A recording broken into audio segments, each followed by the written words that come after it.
ተው እናንተ ሰዎች እኔ በሞቴ ይዣቸዋለሁ።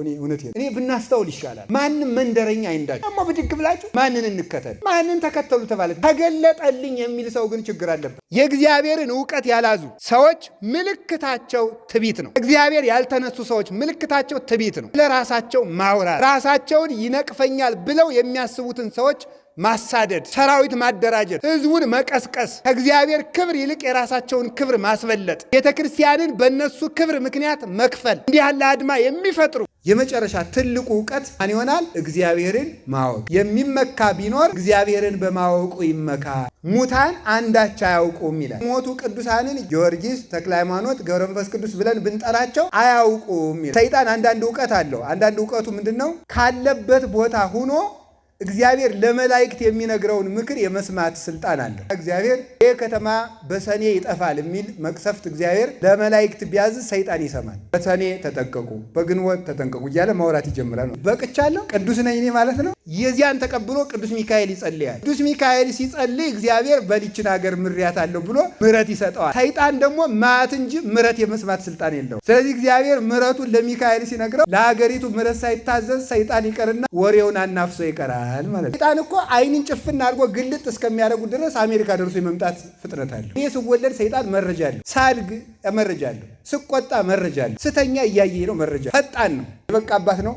የተወለድ ግንቦት አንድ ቀን ነው ቢላችሁ የበቁ አባት። ለሰይጣን መልስ መመለስ አይገባም። ምናችን ባይታዊ አጋንንትን በካሴት እየቀዱ ይሰጡናል። ማነው ስም እገሌ፣ የት ነው ያስቃል እገሌ፣ እኔ እንዴት አደርጋለሁ ታቃጥለኛለህ። የሰይጣን ምስክር፣ የሰይጣን ምስጋና መደመጥ ይገባዋል። እግዚአብሔር 10 ሕግ ሲሰራ ለሰይጣንም 10 ሕግ አለው። እግዚአብሔር አትስረቅ ሲል ሰይጣን እንኳ 10 ትእዛዛት አሉ። 6 ቃላተ ወንጌል ለሱም አለ። ሰይጣን በእኛ ክርስቶስ መኖሩንና አለመኖሩን በምን እንደሚያውቅ ታውቃላችሁ? ሰውየው አብሮት ነው ብቻውን ነው። የሰውየው ማወቅ ሲፈልግ የተዝረከረከን ነገር ለመግለጫ የምንጠቀምበት መሆን የለበትም። በጣም መታረም ያለባቸው ቃላት አሉ። ፍሬ ከርስኪ ዘፈቀደ ነው የሚባል ነገር። ፍሬ ከርስኪ ማለት የማህፀንሽ ፍሬ ማለት ነው። አሁን ምን ያገናኘዋል? እገሌ ፍሬ ከርስኪ ነው ማለት የማህፀንሽ ፍሬ ነው ማለት ነው። የማን የማህፀን ፍሬ? የማይገናኝ ነገር እኮ ነው በእውነቱ። ስለዚህ ፍሬ ከርስኪ የሚባለው ይህም የሚነገረው ለእመቤታችን ብቻ የሚነገር ቃል ነው። ፍሬ ከርስኪ ለምንድነው? የማህፀንሽ ፍሬ ለምንድን ነው የምንለው? ሌላ ልጅ የማህፀን ፍሬ የማህፀንሽ ፍሬ ተብሎ ለሌላ እናት አይነገርላትም። ለምን ሲባል ያ ልጅ እንዲወለድ ያደረገው የወንድ ምክንያት ስላለው፣ የእሷ ግን ልጇ ከእሷ ብቻ የተወለደ ስለሆነ የማህፀንሽ ፍሬ መባል የሚገባት ስለሷ ነው። ዘፈቀደ ማለትም እንደዚሁ እንደፈቀደ፣ እግዚአብሔር እንደፈቀደ እንደወደደ መጠን ዘፈቀደ ሲባል የወደደው የፈቀደ በዘፈቀደ ሲል ደግሞ በወደደ መጠን ማለት ነው። ስለ እግዚአብሔር በወደደ በፈቀደ መጠን የሚገለጥባቸው መንበሮቹ ኪሩቤል ይባላሉ። እነዚያ ኪሩቤል እንደምታውቁት 40 እንስሳ እንላቸዋለን። 4 እንስሶች ናቸው። በሰው በላይም በአንበሳ በንስር አምሳል የተገለጡ ናቸው። እነዚህ ኪሩቤል ክንፋቸው 6፣ አይናቸው ብዙ ነው። አይናቸው ብዙ ነው ማለት ከእግር እስከ ራሳቸው ምሉአነ አዕይንት ናቸው። አይንን የተመሉ ናቸው ከራሳቸው እስከ እግራቸው ድረስ። ይህስ መላ አካላቸውስ አይን አይደለም፣ እንዲያው እንደ መሽጠሪ እንደ መጠብር ግምጃ እንደ አይነ በጎ እንደ ማር ሰፈፍ አልፎ ቦግ ያለ ነው። እንደዚህ ያለ አይንም ያለ የለም አይደለም። አይናቸው 2 ነው። አይንን የተመሉ ናቸው የተባለ በኋላውም አይን ያለው በጎንም አይን ያለው በታችም አይን ያለው በላይም አይን ያለው ሁሉን እንደሚያየው ሁሉ እነሱም ማየት አይከፈልባቸውም ማለት ነው። አይንን የተመሉ ናቸው የተባሉ ማየት አይከፈልባቸውም ማለት ነው። ማየት አይከፈልባቸውም ማለት የማያዩት ምድር፣ የማያዩት ሰማይ፣ የማያዩት ባህር፣ የማያዩት ዘመን ያለፈም የሚመጣም በምድርም ሆነ በሰማይ ያለ የሚከፈልባቸው ነገር የለም ማለት ነው። ቅዱሳን እነዚህ 4 ኪሩቤል በእግዚአብሔር በአራት ኪሩቤል ላይ በትረ መንግስቱን መንበረ መንግስቱን ዘርግቶ ይኖራል የሚገለጥበትን የእግዚአብሔር የመንግስቱ ወንጌል የተገለጠባቸው አራት ወንጌላውያን በአራት ኪሩቤል ተመስለው ተነግረዋል። እነዚህ አራት ኪሩቤል ወንጌላውያንን የሚወክሉ ናቸው። አራቱ ወንጌላውያን እነዚያ የእግዚአብሔር የመንግስቱን መንበር ይሸከማሉ። አራቱ ወንጌላውያን ደግሞ የእግዚአብሔርን የመንግስቱን ወንጌል ተሸክመው በዓለም ዙረዋል። ነዋ ወንጌለ መንግስት እያለ የመንግስት ወንጌል ይባላል። ክርስቶስ በወንጌል የዲያብሎስን መንግስት አጥፍቶ የእሱን ዘላለማዊት መንግስቱን ስለገለጠባት ወአልቦ ማይለቅት ለመንግስቱ ፍጻሜ የለውም ብሎ በሉቃስ ወንጌል ምዕራፍ 1 ላይ እንደተናገረ ፍጻሜ የሌለው መንግስቱን የገለጠው በወንጌል ስለሆነ ያንን ወንጌል ያስተማሩ አራት ኪሩቤል የሚመስሉ አራት ወንጌላውያን አሉ። እነዚህ አራት ወንጌላውያን ምንድናቸው ሲባል ዓይንን የተመሉ ናቸው። ለኪሩቤል ያለው ዓይን ለወንጌላውያን ተሰጥቷል። ዓይንን የተመሉ ናቸው ማለት ለወንጌላውያን ዕውቀት አይከፈልባቸውም ማለት ነው። ስለምን ያሉ እንደሆነ ኪሩቤል መንበሩን ተሸክመው ኗሪዎች፣ ቀራቢዎች፣ አመስጋኞች ናቸው። በመንበርም የቀረቡ ናቸው፣ በምስጋናም የቀረቡ ናቸው። በኪሩቤልና በእግዚአብሔር መካከል ምንም ርቀት የለም። በዚያ መካከል የሚገባ ሌላ ፍጥረትም ፈጽሞ የለም። ስለዚህ እነሱ ቅርቦች ስለሆኑ ለኪሩቤል የሚሰወራቸው የለም። እግዚአብሔር ለፍጥረት ሊገልጠው ከወደደው ዕውቀት ከባሕሪ ዕውቀቱ በቀር ማለት ነው።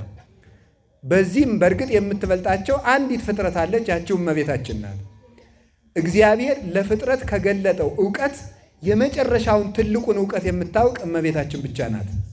ተአብዮ ነፍሴ ለእግዚአብሔር፣ ነፍሴ እግዚአብሔርን ከፍ ከፍ ታደርገዋለች የምትለው ፍጡር ፈጣሪውን ከፍ ከፍ የሚያደርግ ሆኖ አይደለም። ተአብዮ ስትል ምን ማለቷ ነው? ምን ማለቷ ይመስላችኋል? የመጨረሻውን ልዕልናውን ነፍሴ ተረድታለች ማለት ነው። የመጨረሻ የእግዚአብሔር ልዕልና ለፍጥረት የተፈቀደውን የመጨረሻውን የእውቀት ጫፍ የምታውቀው እመቤታችን ናት። ያም እውቀት ወተወድዮ በውስተ ልባ ተብሎ ስለት እንደተነገረ በልቧ ብቻ ይዛው ትኖራለች እንጂ ፍጥረት የማያውቀው እመቤታችን ብቻ አውቃው የምትኖር መላእክት እንኳን የማያውቁት እውቀት አለ። ተገምረ በማኅፀነ ድንግል ተሃቢሆ ለኩሉ ኃይል እለ በሰማያት ማኅደር ወለለ ይትቃወማ በያይምሮ ሰወሮሙ ይላል። ከሰራዊተ መላእክት ከኃይላተ ሰማይ ተሰውሮ በእመቤታችን በእግዝእትነ ማርያም ማኅፀን አደረ። ተቃዋሚ አጋንንትንም ጽንሱን እንዳያውቁ አደረጋቸው። አንድም ብለው አባቶቻችን ወለእለ ይቀውማ ሲል ነው ይሉና በፊቱ በምስጋና ጸንተው የሚኖሩ መላእክት እንኳን ከድንግል ማርያም የመጸነሱን ምስጢር እንዳያውቁ አደረጋቸው። ይህንን እውቀት እሷ ታውቃለች። ከዚያ በታች ግን ከኪሩቤል በታች በቀር ለእግዚአብሔር የሚቀርብ እንደሌለ ከወንጌላውያን በላይ ለእግዚአብሔር የሚቀርብ የለም። በራእየ ዮሐንስ ምዕራፍ 9 ምዕራፍ 16 ላይ እንደተቀመጠው ወኮነ ወምድረዝ ኮነ አብይ ድልቅልቅ ዘይኮነ እምቅድመዝ ወዘይከውን እምድኅረዝ። ከዚህ በፊት ያልተደረገ ከዚህ በኋላም የማይደረግ መብረቅ ብልጭልጭታ ንውጽውጽታ ተደረገ ይላል። ከዚህ በፊት ያልተደረገ እንግዲህም የማይደረግ ንውጽውጽታና መብረቅ ተደረገ ማለት ከዚህ በፊት ያልተሰበከ እንግዲህም የማይሰበክ ስብከተ ሐዋርያት ተደረገ ማለት ነው። ማለት ከሐዋርያት በፊት እንደ ሐዋርያት አድርጎ የሰበከ የለም። ከሐዋርያት በኋላ ደግሞ ሐዋርያት ያልሰበኩት ሌላ ሰው የሚሰብከው ስብከት የለም። ማንም ሊቅ ማንም ቅዱስ ሊቅ ለቅድስና ቢበቃ እንኳን ወደ ሐዋርያት ስብከት ይደርሳል እንጂ ሐዋርያት ያልሰበኩት ለሱ ብቻ የሚገለጥ እውቀት ፈጽሞ የለም። እንዲያውም በልበ ሐዋርያት የቀረ እውቀት አለ እንጂ እንደምታስታውሱት ዮሐንስ ወንጌል ምዕራፍ 6 ላይ ጌታ 5 እንጀራ 2 ዓሣ አበርክቶ 5000 ሰው ከመገበ በኋላ 12 ቅርጫት ተርፎ ነበረ። 12ቱን ቅርጫት ሰብስቡ ብሎ ጌታ አሰብስቦታል። ይሄ ህዝቡ የበላው አለ። ህዝቡ የበላው ሐዋርያት ያነሱት ደግሞ 12 ቅርጫት አለ። ህዝቡ የበላው የሚባለው ህዝቡ ሁሉ የሚያውቀው እውቀት ማለት ነው። ሐዋርያት ግን ያነሱት በቅርጫት የሚባሉት በልበ ሐዋርያት የቀረ እውቀት ነው። ዓለሙ በልቶ ሲጠግብ ሐዋርያት በቅርጫት ሰበሰቡ ማለት ዓለም የተማረውን ተምሮ በልበ ሐዋርያት የቀረ እውቀት አለ። አንድም ብለው አባቶቻችን በልበ መምህራን የሚቀር እውቀት አለ። አያችሁ፣ ህዝቡ የበላው አለ፣ ሐዋርያት የሰበሰቡት አለ። ይሄ ማለት ማንኛውም ህዝብ የሚያውቀው እውቀት አለ፣ መምህራን ብቻ የሚያውቁት እውቀት አለ። አዲያ ምን ልትሉ ነው? ተዋሰብስብ በሉ ሂዱና ተገኙና ዛን ጊዜ ተገኙ። የለም 12ቱን ቅርጫት እኛ ነዘን ምንድ የማይሆን ነገር ወደ ሐዋርያት የተጠጋ ሰው 12ቱን ቅርጫት መሳተፍ ይችላል። ያችን ለማግኘት ነው ጉባኤ ቤት ያስፈለገችው፣ ትምህርት ቤት ያስፈለገችው። መጽሐፍ ቅዱስን የሚያነበበው ሁሉ የማይገባው፣ መጽሐፍ ቅዱስን የተሰበከ ሁሉ የማይገባው፣ መምህራን ብቻ የሚያውቁት የመጽሐፍ ቅዱስ ምስጢር አለ። ለምን? ህዝቡ የበላውን ህዝቡ ይበላል። አሁን ንስሐ ግቡ። ይሄን አታውቁትም? ታውቃላችሁ? ንገሩኝ እንጂ። ሌብነት መጥፎ ነው ጥሩ ነው? ይሄን ታውቃላችሁ? አታውቁም? ይሄ ህዝቡ የሚበላው እንጀራ ነው። ይሄን ታውቁታላችሁ ማለት ነው።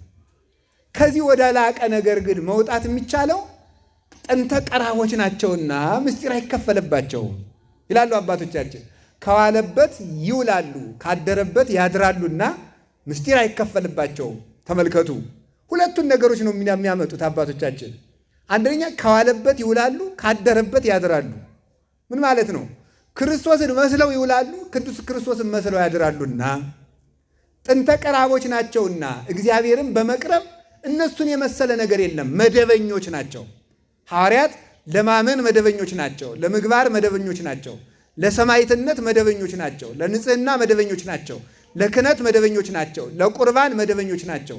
ለመንግሥተ ሰማያት መደበኞች ናቸው። ለጥምቀት መደበኞች ናቸው። ለስብከት መደበኞች ናቸው። ለእውቀት መደበኞች ናቸው። ለመገለጥ መደበኞች ናቸው። እግዚአብሔር ለማወቅ መደበኞች ናቸው።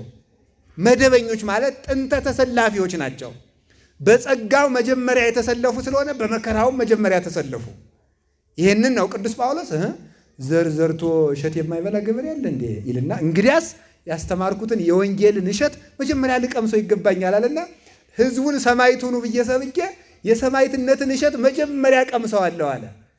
ስለዚህ ክርስቶስን ቢቻለኝ በሞቱ መምሰል እፈልጋለሁ ብሎ ይናገራል ማለት ነው። ስለዚህ አባቶቻችን እነዚህ ቅዱሳን ወንጌላውያን ሐዋርያት ምስጢር የማይከፈልባቸው ወዳጆች እንከሳ አለ። ተመልከቱ፣ ኢይብለክሙ አግብርቴ አላ ይርክቴ ያንተ። ተመልከቱ፣ እናንተ ከዚህ ወዲህ አላቸው ወዳጆቼ ናችሁ እንጂ ባሮቼ አይደላችሁም። እስመ ኢያእምር ገብር ዘይሬሰዮ እግዚኡ፣ ባሪያ ጌታው የሚያደርገውን አያውቅም። ምን ያደርገው እንደሆነ ያባረረው እንደሆነ ምን ያደርገው እንደሆነ። እናንተ ግን እንግዲህ ባሪያ አይደላችሁም። ምንድናችኋል? ወዳጆቼ። ምስጢር ለሎሌ አይነገርም፣ ለወዳጅ ነው። ለወዳጅ ነው፣ ለልብ ወዳጅ ነው። እናንተ ሎሌ አይደላችሁም፣ ባሪያ አይደላችሁም፣ ወዳጅ ናችሁ። ምስጢር ይገባችኋል ማለት ነው። ለምን? ከአባቴ በሕልውና ያየሁትን ሁሉ ነግሬያችኋለሁና ብሎ ይናገራል። እነዚህ ቅዱሳን ምስጢር የማይከፈልባቸው ናቸው። ከዚህ የተነሳ እነዚህ አባቶቻችን ቅዱሳን በሰባት አይነት እውቀት ያውቃሉ።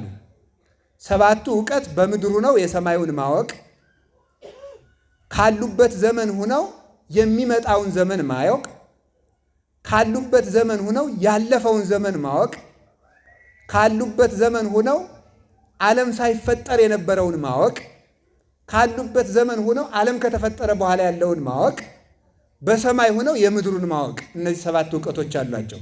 ዓይንን የተመሉ ናቸው ማለት ነው። ያዛችሁት?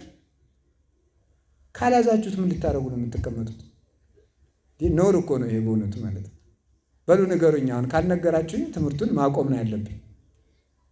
ተናገሩ። ሰባቱን ንገሩ። አንድ ጊዜ ልድገሙ።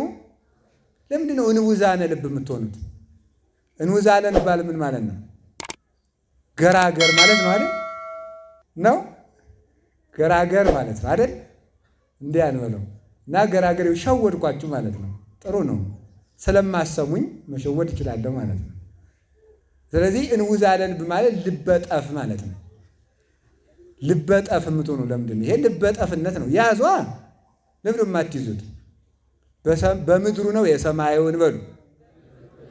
ይሄው እነሆ ሰማይ ተከፈተ እያለ ይናገራሉ። በሰማይም እንዲህ አለ ሰማይ አየው እናሁ ሪኩ ሰማይ ሐዲሰ ወምድር ሐዳሰ እስመሰሰለ ሰማይ ቀዳማዊ ወምድርኒ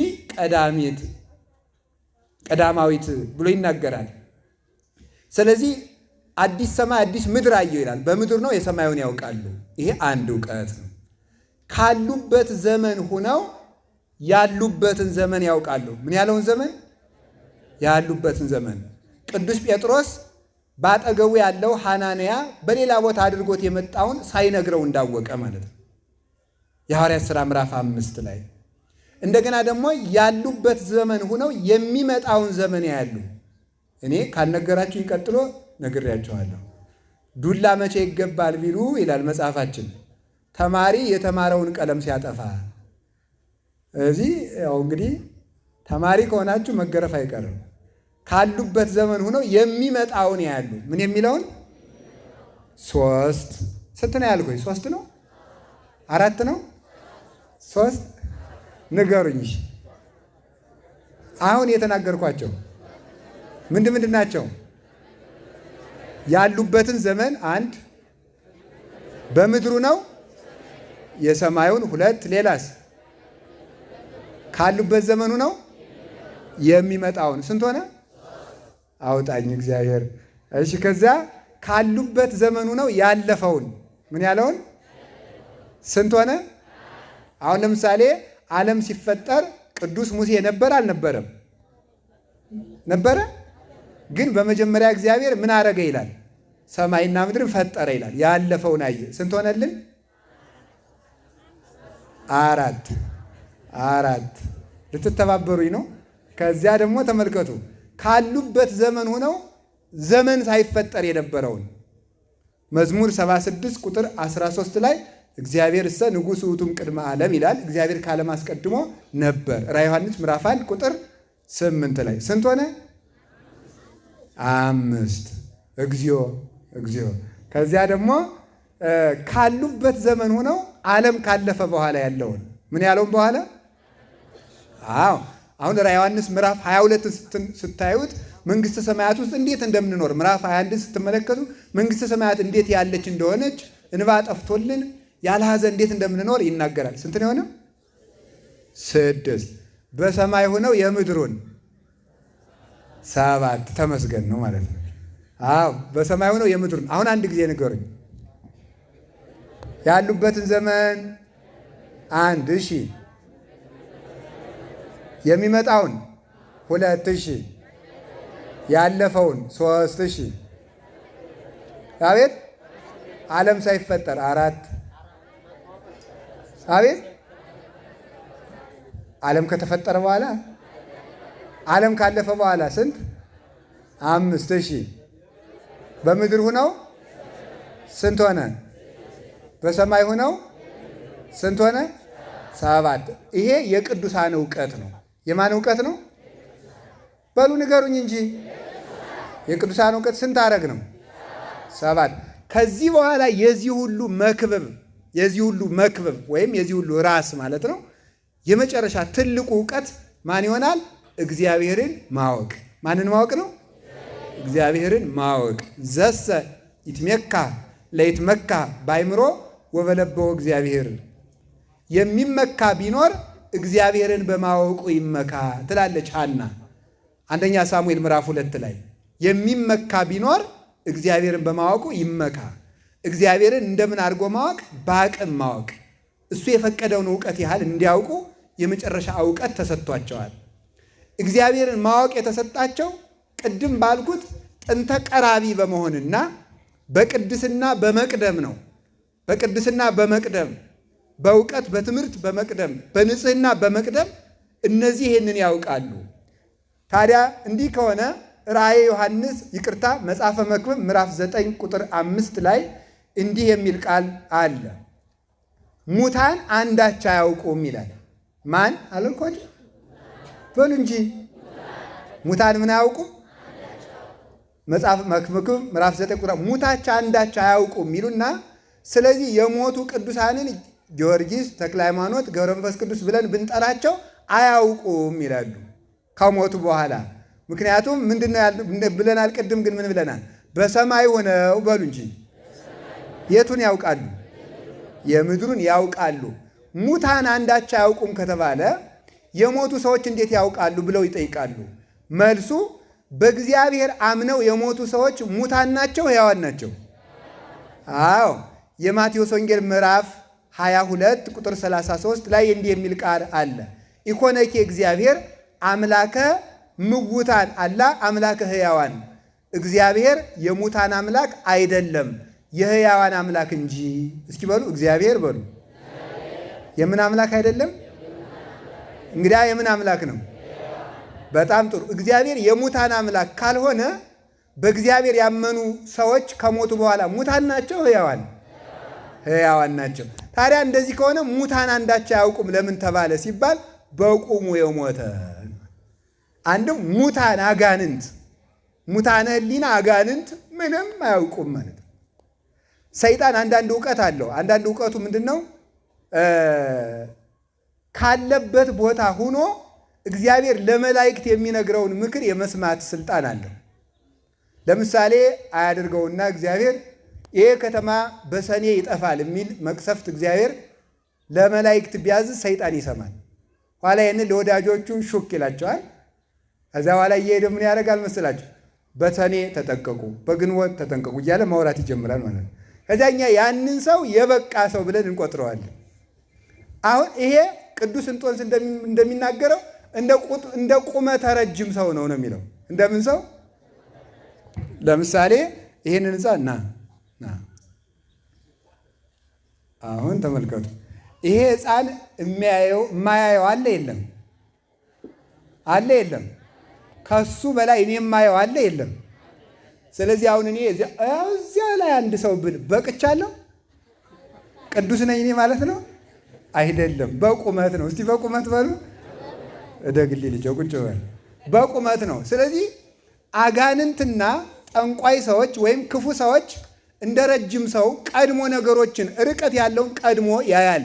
ረቂቅ ስለሆነ እግዚአብሔር ለመላእክት የሚናገረውን ንግግር የማወቅ ስልጣን ለማን ተሰጥቶታል?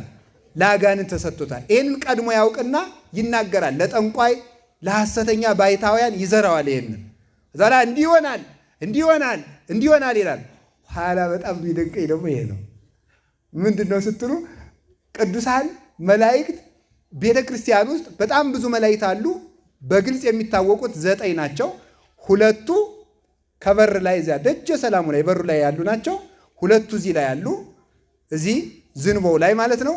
2ቱ ቅኔ ማኅሌት አሉ። 2ቱ ቅድስት፣ 2ቱ መቅደስ። ስንት ሆኑ? 9 መላእክት ይሆናሉ።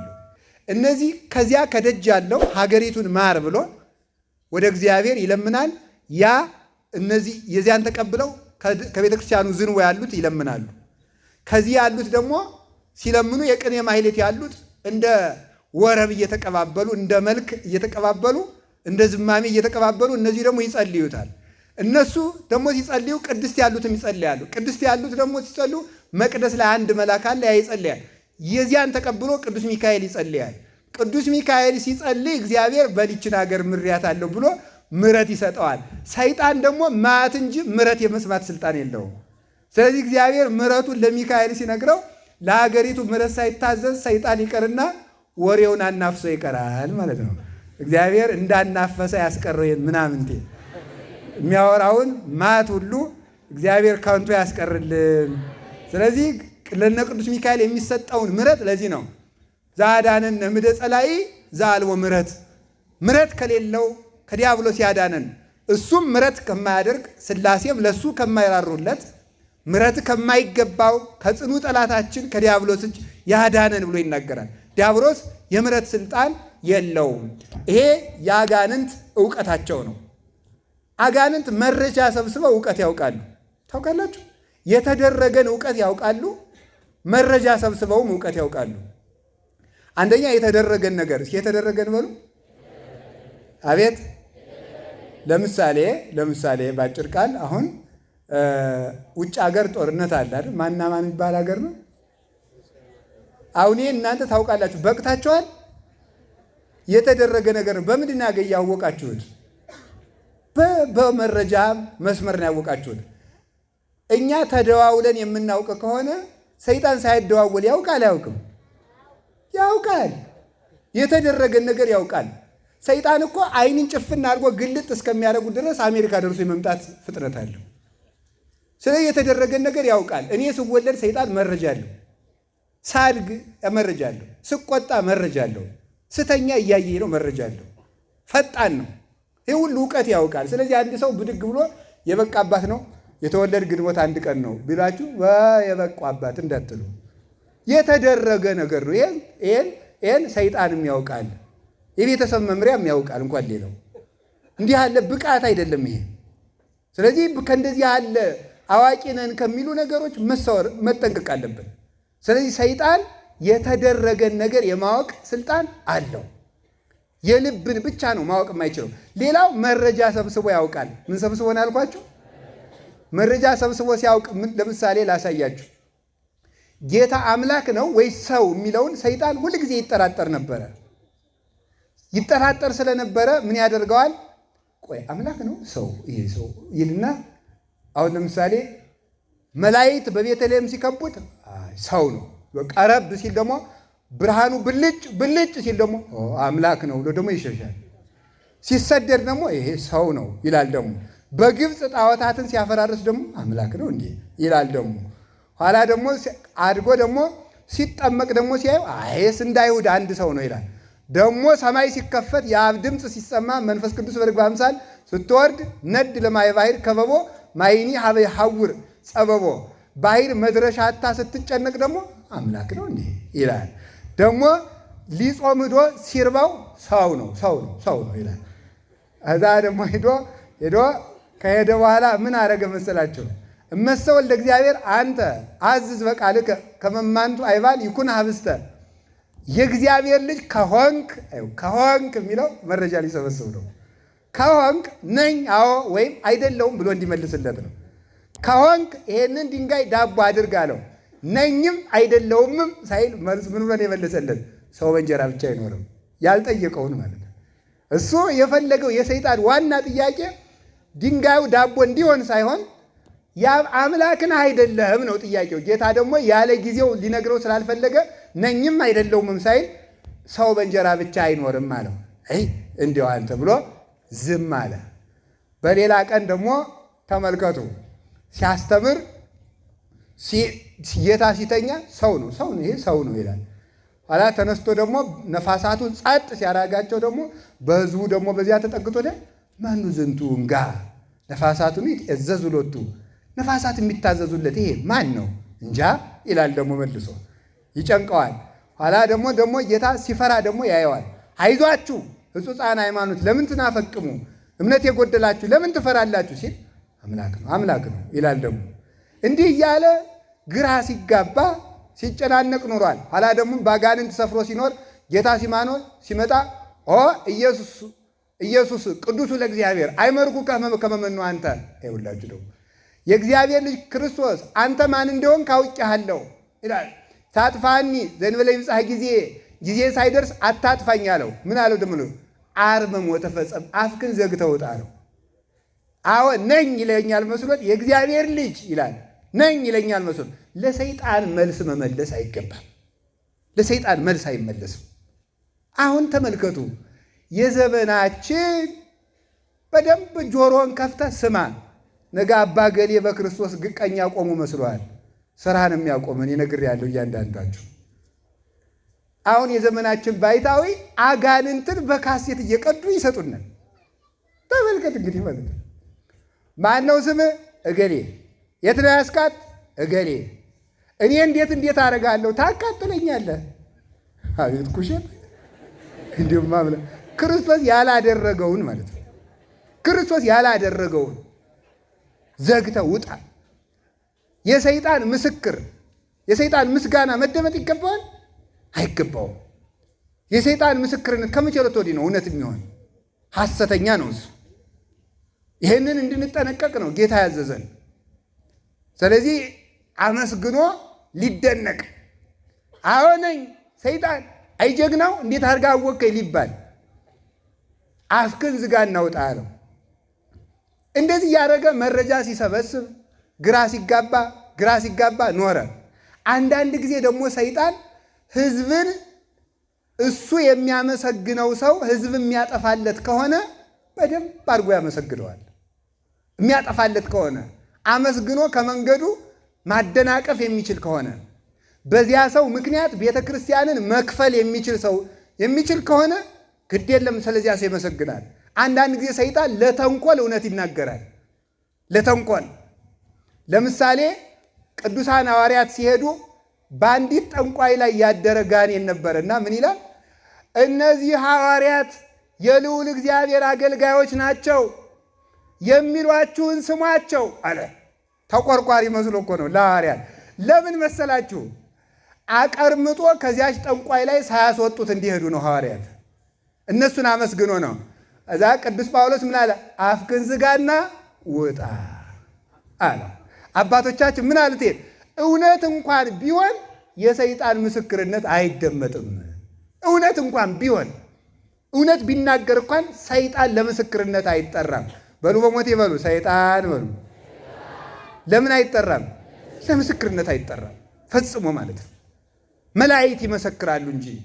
እንዲህ ይገርማል። አያም አምላክ አብ ወልድ መንፈስ ቅዱስ ምስክር ይሆናሉ ነው እንጂ አጋንንት ምስክር ይሆናሉ የሚል መጽሐፍ አለ? ኖር አይደል? እንዲህ ማምላክን አብ ወልድ መንፈስ ቅዱስ ስብዓ ይከውኑ፣ አብ ወልድ መንፈስ ቅዱስ ምስክር ይሆናሉ ነው እንጂ ያለ አጋንንት ምስክር ይሆናሉ። አጋንንት የመሰከሩለት ሰው ራሱ ጋኔን የጋኔን ወዳጅ መሆን አለበት።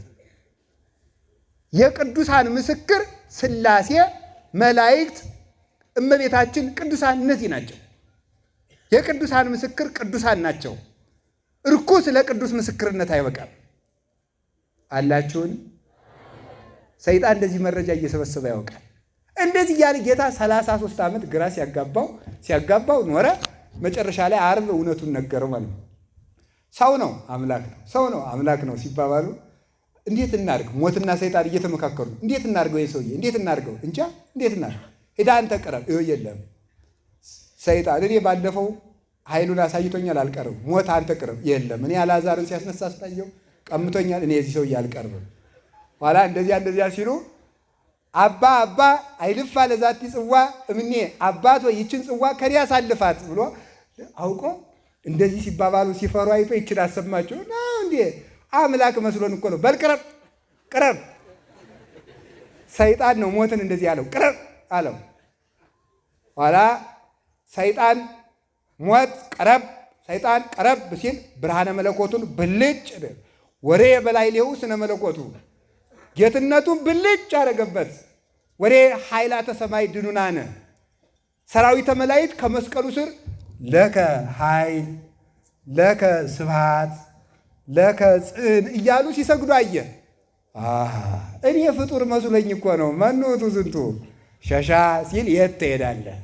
ይሄ ነው ቅዱስ ጳውሎስ ቆላሲስ ምዕራፍ 2 ላይ በመስቀሉ ጠርቆ ከመንገድ አውጥቶታል የሚለው ይህንን ነው። ለሰይጣን ምን ጎዳና አለው? ስህተቱ ነው እንጂ ምን ጎዳና አለው ይላሉ አባቶቻችን። ተመልከቱ ስህተቱ። እግዚአብሔር 10 ሕግ ሲሰራ ለሰይጣንም 10 ሕግ አለው። እግዚአብሔር አትስረቅ ሲል ሰይጣን ለሰይጣን እንኳ 10 ትእዛዛት አሉት። 6 ቃላተ ወንጌል ለሱም አሉት። አትቆጡ ሲል ተቆጡ ይላል። ከዚያ እግዚአብሔር ነፃ ወጣን ማለት ነው። ከዚያ ነፃ ወጣን፣ ቸነከረው ሳይገልጥ። ስለዚህ ለሰይጣን ሰይጣን መረጃ ሰብስቦ እውቀት ያውቃል። ሰይጣን በእኛ ክርስቶስ መኖሩንና አለመኖሩን በምን እንደሚያውቅ ታውቃላችሁ? ሰውየው አለበት ክርስቶስ አብሮት ነው ብቻውን ነው የሰውየው ማወቅ ሲፈልግ አብሮ ይውልና ሲቆጣ ሲያየው ብቻህን በል። ምክንያቱም ከቁጡ ሰው ጋር ክርስቶስ የለም።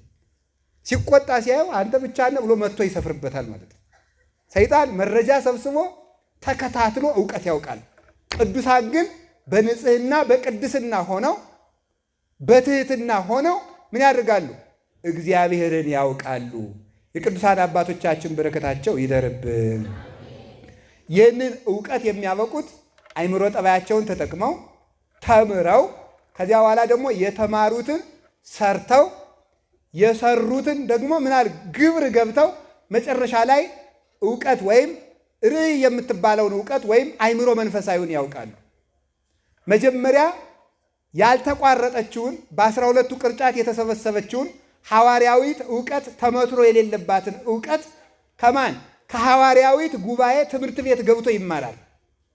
ያችን የተማራትን ደግሞ እንደገና ይሰራት ዘንድ ወደ ገዳም ይላካል። እንደ ቅዱስ ቄርሎስ ያችን የተማር ቅዱስ ቄርሎስ በ5 ዓመቱ ትምህርት ቤት በገባ ብሉይ ሐዲስ አጥንቶ ሲጨርስ ከዚያ ወደ ገዳም ተላከ። የተማርከውን ይኸው ተብሎ ሄደ። ወጣንያንን በለጠ፣ ማይከላውያንን በለጠ፣ ፍጹማንን በለጠ። በደመና የሚሽከረከሩትን በነፋስ ክንፍ የሚበሩትን ሁሉ በቅድስና በለጣቸው። እንግዲህ አስተምር ተባለ፣ አስተማረ።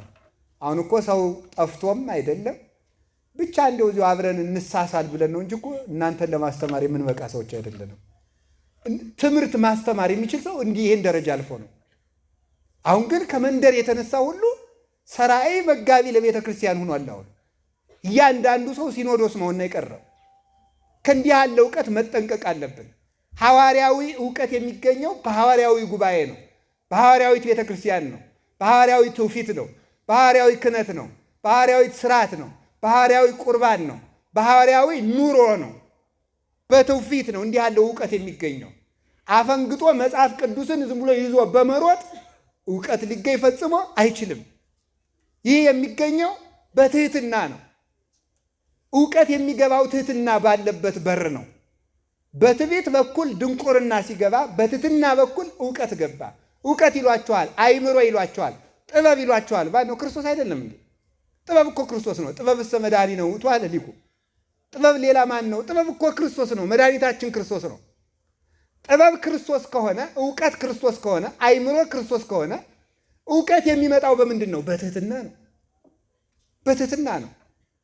ድንቁርና ወደዚህ ዓለም የገባው በምንድን ነው? በትዕቢት ነው።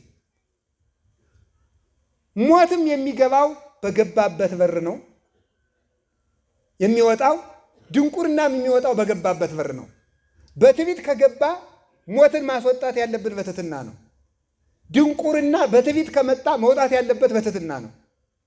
በድንቁርና እውቀት ወይም መሸሽ የጀመረው ድንቁርና ወደዚህ ዓለም መግባት የጀመረው በሔዋንና በአዳም ትዕቢት ነው። በትዕቢት ድንቁርና ወደዚህ ዓለም ገባ። ሰዎችም የቆረጡትን እንጨት እንዲያውም ኢሳይያስ እንደሚናገረው እንደ ይገርማል። ሰው ግማሹን ፈልጦ ይሞቀዋል አለ።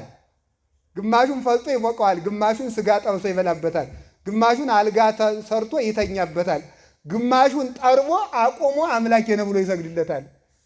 ከዚህ በላይ ጅልነት አለ እንዴ? ሲያነደው የሚነደውን ሲጠራው የማይሰማውን አምላክ አደረገው። ለምን? ድንቁርና። ድንቁርናን ማን አመጣው? ትዕቢት። ትዕቢት። ሞት ወደዚህ ዓለም የገባው በትዕቢት ነው፣ የወጣው በትህትና ነው። ሔዋን አምላክ እሆናለሁ ስትል ድንቁርና ገባ።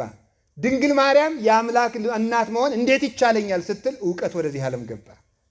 በትህትና ነው ጥበብ የገባው። ጥበብ ክርስቶስ በድንግል ማርያም ጆሮ የገባው በምንድን ነው ካላችሁ፣ ትህትናዋን በር አድርጎ ነው። በትዕቢት በር እውቀት አይገባም። ማንም ሰው እግዚአብሔር ተገለጠልኝ፣ እግዚአብሔር ገለጠልኝ፣ እግዚአብሔር አነጋገረኝ ቢል ተመልከቱ፣ እግዚአብሔር አነጋገረኝ ቢል ራሱን ከፍ የሚያደርግ ከሆነ እርግጠኛ ሆኜ እነግራችኋለሁ የእግዚአብሔር መንፈስ በዚያ ሰው ላይ የለም። አላችሁ? እስቲ ዋቸው ዘመናችን ላይ ያሉትን የሚነሱትን ቤተክርስቲያን ተው እናንተ ሰዎች፣ እኔ በሞቴ ይዣችኋለሁ። እኔ እውነቴን ነው። እኔ ብናስተውል ይሻላል። ማንም መንደረኛ አይንዳችሁ። ደግሞ ብድግ ብላችሁ ማንን እንከተል? ዲኳይ ድረስ ነው እናንተ ማንን ተከተሉ ተባለት? ቤተክርስቲያንን አትከተሉ? ጉባኤ ቤት የተማረ ሰው ጉባኤ ቤት የሚያስተምረውን በሐዋርያት ጉባኤ ቤት የተተረጎመውን ያን የሚያስተምር ተከተሉ። ተገለጠልኝ የሚል ሰው ግን ችግር አለበት። አሁን አንድ ጊዜ አንድ ሰውዬ የዛሬ ስንት ዓመት ነው ደውለው እንደዚህ ያለ ከተማ ሆኜንም ደውላሉ እና ምን ሆነው ነው ስላቸው ኤልያስ መጥቷል አሉ። ምን አርግ ብሎ ነው አልኳቸው። ዲኮይ ድረስ ነው እናንተ ኤልያስ መጥቷል ቤተክርስቲያን ሊያስተካክል። ምን ሊያደርግ ነው የመጣው? ክርስቶስ ቁረቡ ኤልያስ አትቁረቡ ሊል ነው የሚመጣ? ወራይ ድረስ ነው እናንተ። ክርስቶስ ንስሐ ግቡ አለ፣ ኤልያስ አትግቡ ነው የሚለው እንዴ? ክርስቶስ ሐዋርያዊ ቤተክርስቲያንን ተከተሉ አለ፣ ኤልያስ አትከተሉ ነው የሚል? እንዲህ ያለ ኤልያስ አናውቅ፣ እንዲህ ያለ መገለጥ አናውቅ። ራስን ከቅዱሳን ጋር የሚያስተካክል መንፈስ የእግዚአብሔር መንፈስ አይደለም። የእግዚአብሔር መንፈስ አይደለም። የእግዚአብሔር መንፈስ ትሕትና ነው። ሞት በገባበት በር ወጣ ይላሉ ሐዋርያት በፈውስ መንፈሳዊ መጽሐፋቸው። ሞት በሉ እስኪ በገባበት በር ምን አለ? ድንቁርናስ? ድንቁርና በሉ እንጂ በገባበት በር ምን አለ? ምን አላችሁኝ? ሞት በምን በር ገባ? በትዕቢት በሉ እንጂ። ትሕትና በምን በር ወጣ? በትሕትና። የመጀመሪያይቱ ሴት አምላክ እሆናለሁ ስትል፣ ሁለተኛይቱ ሴት ድንግል ማርያም ግን የአምላክ እናት ትሆኛለች፣ እንዴት ይቻለኛል? በዚህ ትሕትና ገባ። አዳም አምላክ እሆናለሁ አለ፣ በዚህ ድንቁርና ገባ። ክርስቶስ ሰው እሆናለሁ ብሎ ዝቅ ብሎ መጣ፣ በዚህ ጥበብ ገባ። በዚህ ሕይወት መጣ። በትሕትና በር ነው እውቀት የገባው። የእግዚአብሔርን እውቀት ያላዙ ሰዎች ምልክታቸው ትዕቢት ነው። ከእግዚአብሔር ያልተነሱ ሰዎች ምልክታቸው ትዕቢት ነው።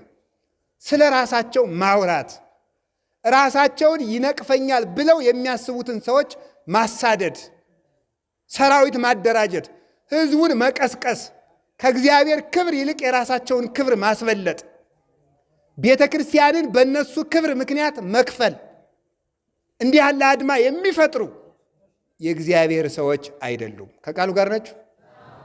እስቲ አሁን አቡነ ተክለ ሃይማኖትን አቡነ ተክለ ሃይማኖት በሉ። ቆይ አሁን ስለሳቸው ትንሽ ነገር ልንገራችሁ። ዛሬ ተክለ ሃይማኖት አይደሉም?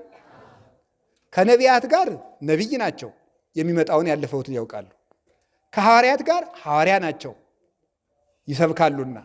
ከሰማይታት ጋር ሰማይት ናቸው፣ ተገርፈዋል፣ መከራ ተቀብለዋል፣ 40 ክንድ ገደል ተወርውረዋልና። ከባይታዊ ጋር ህዱእ ናቸው፣ ታጋሲ፣ በዓት የሚያጸኑ ጽኑ ባይታዊ ናቸው።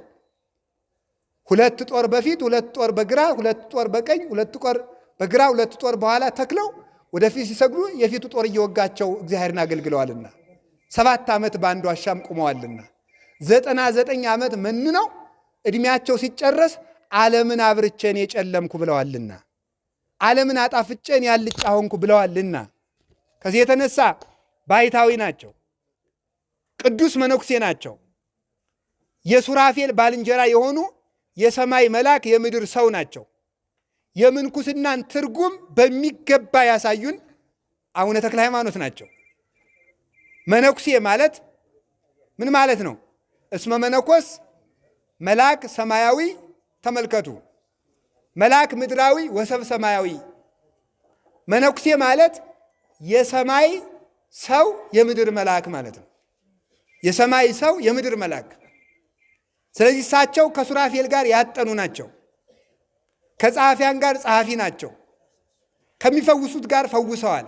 ከሊቃውንት ጋር ሊቅ ናቸው።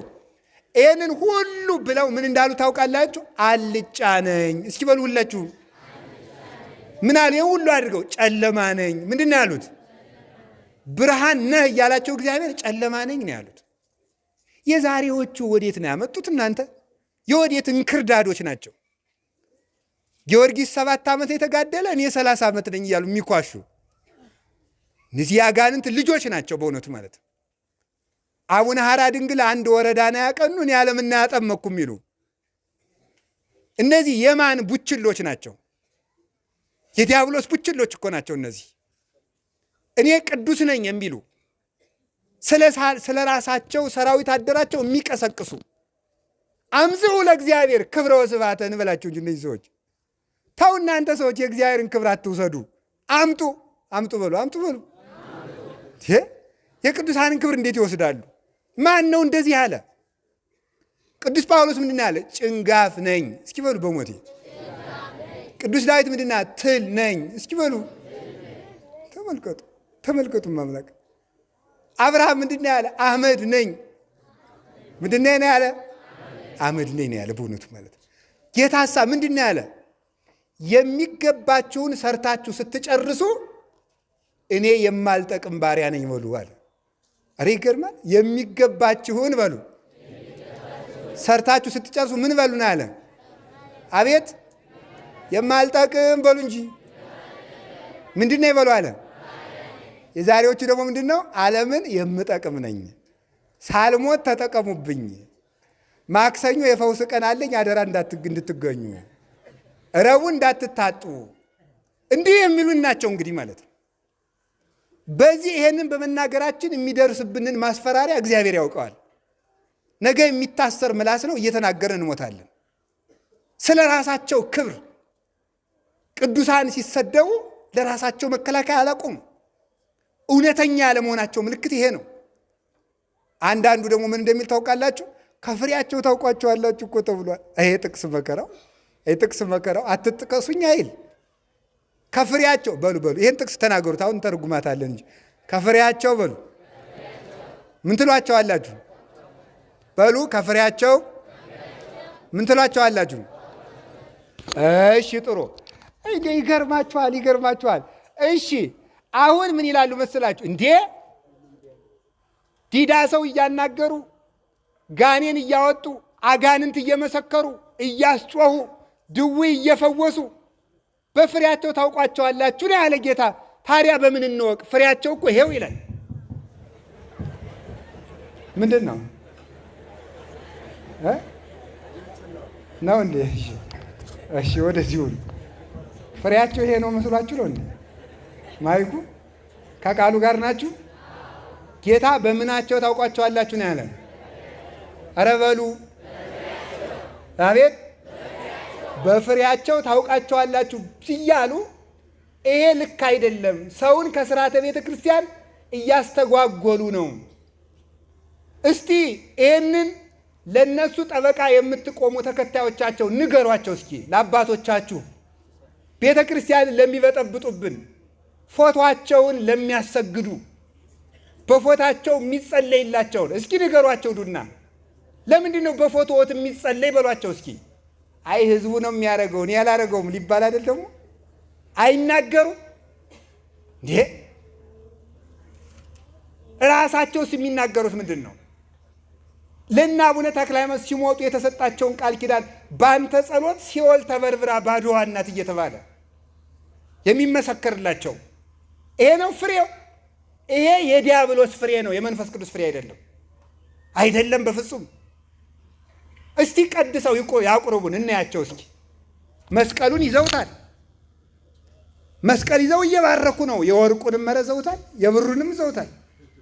እስቲ ይቀድሱ፣ መጥተው ይቀድሱ። ጎንደር ይምጡና ይቀድሱ። እዚህ ቀድሰው ያቁርቡን። እዚህ አሁን አበራ ጊዮርጊስ ይምጡና እስቲ ይቀድሱ። ሲቆርቡ እናያቸው። ያስቀደሰውን ሕዝብ ቅዳሴ ውጭ እየተሸበሸበላቸው መጥተው ነው እኔ ቅዱሱ የሚሉት፣ ሳይቆርቡ ሳይቀድሱ። አሁን ነገ እሑድ ይሰበክላችኋል።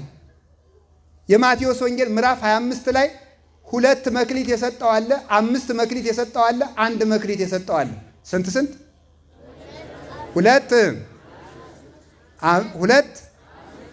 5 2 መክሊት የተሰጠው የተባለ ቄስ ነው። ማን ነው? አሁን እኔ ስንት መክሊት ተሰጥቶኛ? ማን ነው? 2 በእግዚአብሔር ቸርነት። ምንና ምን ናቸው? ማስተማርና ቀድሶ ማቁረብ። ማስተማርና ስለዚህ መስቀል የያዘ ሰው 2 መክሊት አለበት። ምንና ምን? ማስተማርና። ለምን አይቀድሱም? ለምንድነው መቅደስ ገብተው የማያስቀድሱት? እንደ አባት ቁርባን የማያስፈልገው ባይታዊ አለ? ቅዳሴ የማያስፈልገው መነኩሴ አለ? ለምንድነው ዝግ ብለንስ የማናስበው? ምን ቀርቶብን ነው እኛስ የምንለፈልፈው? እውነት ቀንተን ይመስላችኋል? ከቀናው በዮሐንስ አፈወርቅ አልቀናም እንዴ? በቅዱስ ኤፍሬም አልቀናም? ምን ጎሎብን ነው? ወይስ ደግሞ እነሱን የሚበሉትን እንጀራ አጣንን? ምን ጎደለብን? ሌላ ብንሰብክ ምን ፈልገን ይመስላችኋል? ወገኖቼ ሰከን ብላችሁ አስቡ። ሰውን ሳይሆን ቤተ ክርስቲያን ተከተሉ። እንዲያ የሚሆነው እኔን ተከተሉ ብላችሁ ነበር። እኔን ተከተሉኝ አላልኳችሁ። ምናችሁንም አልፈልግም፣ መዳናችሁን ነው። ቤተ ክርስቲያናችሁን እንድትከተሉ መልካም ነው። እንዲህ እየተቀለደብን ነው። ፍሬያቸውን ታውቃቸዋላችሁ። አጋንንት ማስለፍለፍ የመንፈስ ቅዱስ ፍሬ ነው። የሉቃስ ወንጌል ምዕራፍ 10 ምንድን ነው ያሉ? 72ቱ አርድእት ሄዱ፣ ጌታ ላካቸው። እየሮጡ ሲመጡ ምን እያሉ እንደመጣውቃላችሁ? ደስ እያላቸው መጡና አጋንንት ገረሩ ለነ በስምከ፣ አጋንንት በስምህ ተገዙልን እያሉ መጡ። የሉቃስ ወንጌል ምዕራፍ 10 ከቁጥር 15 አጋንንት በስምህ ተገዙልን እያሉ መጡ። ጌታ የመለሰላቸውን ስሙ። ኢትትፈስሑ በዝንቱ በዚህ ደስ አይበላችሁ አላቸው። ምን አላቸው? በሉ ንገሩኝ እንጂ ምን አላቸው? እንግዳ ምን አሳለ? ወባይቱ ተፈስሑሰ እስመ ተጽፋ አስማቲኩም በውስተ ሰማያት። ደስ ሊላችሁ የሚገባ ስማችሁ በሰማይ ስለተጻፈ ነው። አጋንንትን መግዛት ቁም ነገር አይደለም። አጋንንትን ማንኛውም ክርስቲያን በእምነት ይገዛዋል። ስራ ከሰራ ዲያብሎስ ምንድን ነው ያለ? ቅዱስ ጳውሎስ ሲጠይቀው ከሰው ላይ በሰው ላይ ለማደር ኃይል የምታገኘው በምንድን ነው ብለው አጋንንቱ ሲጠይቁት ምንድን ነው ያለ?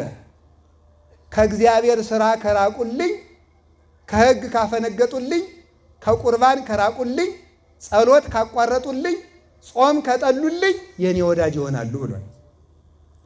ከጾምን ከጸለይን ጌታ ምንድን ነው ያለው? አጋንንትን የሚያስወጣው ፉከራ አይደለም። አጋንንትን የሚያስወጣው በመቁጠሪያ መቸብቸብ አይደለም፣ ማናዘዝ አይደለም። አጋንንትን የሚያስወጣው ጾምና ጸሎት ነው፣ ሃይማኖት ነው፣ መናዘዝ ንስሐ ነው። ርቱ ሃይማኖት የተናገረው ነገር አለ።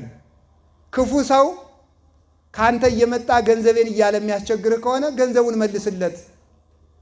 ሰይጣን ክፉ ሰው ነው።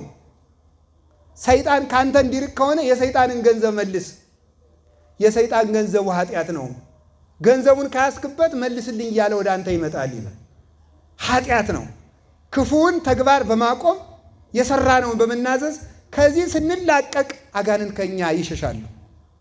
ይሄ ነው የክርስቲያን ደስታው። እየዞረ አጋንንት ወጡልህ፣ አይነ ጥላ የሚባል አለብህ፣ ገርግር የሚባል አለብህ፣ ምናምን ራሄሎ የሚባል እንዲሁ የአጋንንቱን ስም በየት ነው ያጠኑት እናንተ? በብሉይ በሐዲስ በሊቃውንት በመነኮሳት በገድለ ቅዱሳን እንኳን እኮ የለም። እነሱ የሚጠሯቸው አጋንንት አይነ ጥላ ገርግር እያሉ መጽሐፍ እየጻፉ ትገዛላችሁ። ምን ታረጉ? እንደ ጎርፍ ይነዷችኋል። የአይነ ጥላ መድኃኒት እያለ ይሸጥላችኋል። ያንን ትገዛላችሁ። እንግዲያ መጽሐፍ ቅዱስንማ አታነቡም። የቅዱሳን ሊቃውንትን መጽሐፍት ስንክሳሩንም አናነብም። ስለዚህ ወገኖች ብናስታውል ይገባናል። ከፍሬያቸው ያለ ከምንድን ነው? ጋኔን ማውጣት ነው? አይደለም። ፍሬ ያለው ምንድን ነው? የመንፈስ ቅዱስ ፍሬዎች የሚባሉት ገላትያ ምዕራፍ 5 ቁጥር 19 ያሉት ናቸው። ፍቅር፣ እስኪ በሉ እንጂ የዋሃት፣ ቸርነት፣ ትህትና፣ እነዚህ የምን ፍሬዎች ናቸው? ስለዚህ የእኛ አባቶች የሆኑትን በምናቸው እናውቃቸዋለን? በምን አላችሁኝ? ፍሬያቸው ምንድን ነው? ፍቅር በሉ እንጂ። ሌላስ?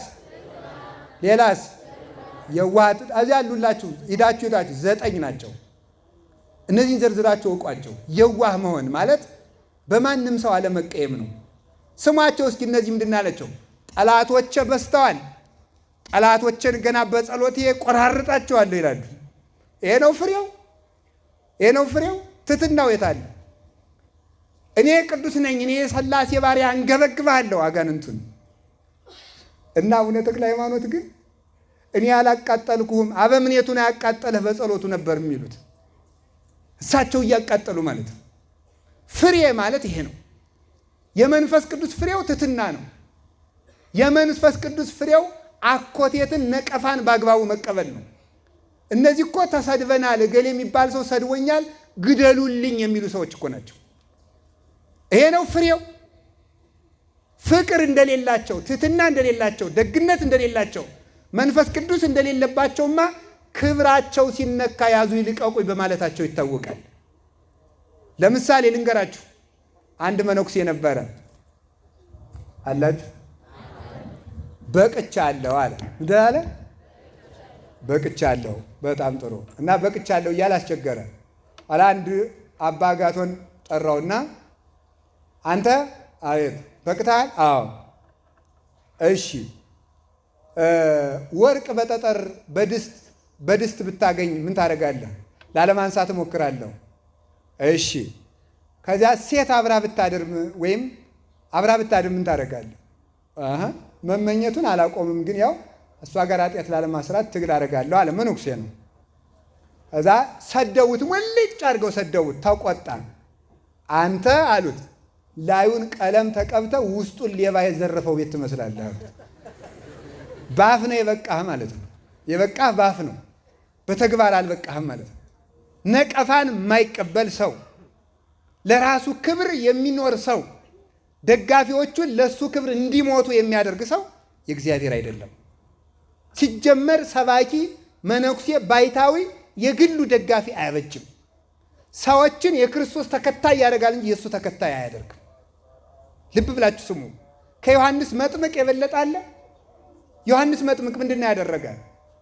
አዎ ህዝቡ ምንድነው ያለ? ነዋ በግው ለእግዚአብሔር ዘያትት ኃጢአት ዓለም፣ የዓለምን ኃጢአት የሚያስወግድ የእግዚአብሔር በግ ይኸውላችሁ አለ። ክርስቶስን ለእሷ ተመስገን እንቲያየሰ ተሰልጠት ወንቲያውሰ ትበዝህ፣ የእኔ ጸጋ የእኔ ደስታ አበቃች፣ የእሱ ትበዛለች።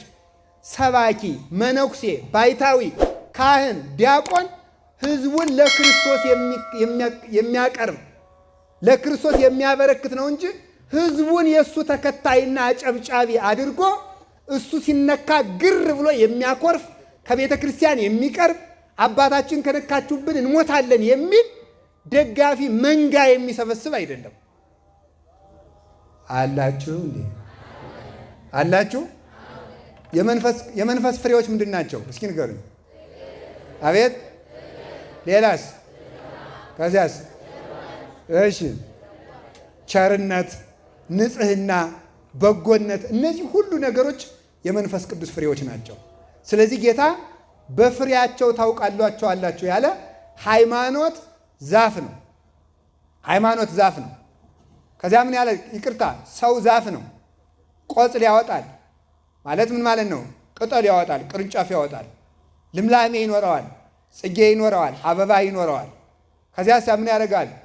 መዓዛ ይኖረዋል። ከዚያስ ምን ይውለዋል? ፍሬ ይኖረዋል። ይሄ ነው ፍሬው። ሰውን እንደ ዛፍ ውሰዱት፣ ቅርንጫፉን እንደ ሃይማኖት ውሰዱ፣ ቅጠሉን እንደ ምግባር እንወስደዋለን። ቅጠሉና ቅርንጫፉን፣ ጽጌውን ምን እናደርገዋለን? እንደ ትሩፋት፣ መዓዛውን ለሰዎች ጭምር እንደሚተርፈው ስነ ምግባር እንወስድለታለን። ፍሬውን እንደ ክብር ይቆጠርለታል፣ ይተረጉምለታል። ሰው ተክል ነው። ፍሬው የሚታወቀው አንድ ሰው መንፈስ ቅዱስ ያደረበት ሰው የሚባለው ሀዳጌ በቀል በሆኑ ነው። ሀዳጌ በቀል ማለት ይቅር ባይ፣ በፍጹም እንደ ቅዱስ ዳዊት ያለ። ቅዱስ ዳዊትን ሲሰደድ ጠላቶቹ ሲሰድቡት የቅዱስ ዳዊት ጋሻ ጃግሬዎች እንሂድና እንበለው ሲሉ ምንድን ነው ያሉት? እንሂድና እንበለው ሲሉ ምንድን ነው ያሉት? እናንተ ሰዎች ከኔ ጋር ምን አላችሁ? ተውት፣ እግዚአብሔር ስደበው ብሎታል። ይሄ ነው ሀዳጌ በቀልነት። የዋሃን ማለት የዚህን ዓለም ክብር የሚከተል ሳይሆን የዚህን ዓለም ክብር በማያልፈው ዓለም ክብር ለውጦ የሚሄድ ማለት ነው። ከዚህ ዓለም ከውዳሴ ብጡል የራቀ ከውዳሴ ከንቱ የራቀ እግዚአብሔርን ክብሩ ያደረገ እንደ ድንች የሚኖር። ድንች ማፍራቱ የሚታወቀው ቅጠሉ ሲረግፍ ነው። ከዚህ ዓለም ምስጋና ረግፎ ተደብቆ በውስጡ ፍሬውን የሚይዝ እዩኝ እዩኝ የሚል አይደለም።